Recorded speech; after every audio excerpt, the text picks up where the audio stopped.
প্রবাসী মানুষগুলোর ভালোবাসা যে কতটা গভীর তা কখনো কখনো সময়কেও হার মানায়। আমাদের বিয়ের আজ 12 বছর পার হয়ে গেছে।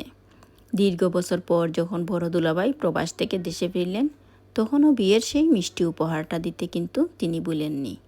বিয়ের সময় বিদেশ থাকায় তিনি উপস্থিত থাকতে পারেননি, তাই 12 বছর পর ভালোবেসে আমার আর আমার জায়ের জন্য তেল সাবানের উপহার নিয়ে আসলেন। সময় যতই যাক না কেন, এই স্নেহ আর ভালোবাসা একটুকুই তো জীবনের আসল সম্পদ।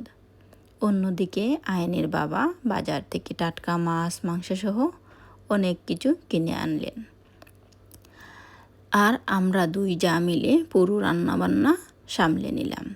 গল্পে আর আড্ডায় দুই জায়ের হাতের মজার সব রান্না সাজিয়ে নিলাম ডাইনিং টেবিলে। তবে আজকের সবচেয়ে সুন্দর আনন্দটা ছিল বাচ্চাদের।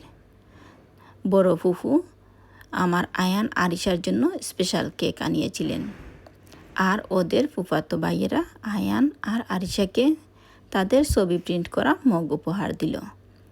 নিজের ছবিওয়ালা সুন্দর মগ পেয়ে দুজনেই তো আনন্দে আত্মহারা। বড়দের ভালোবাসা আর ছোটদের এই উৎসাহের মধ্য দিয়েই কেটে গেল আমাদের এক সাধারণ পারিবারিক দিন।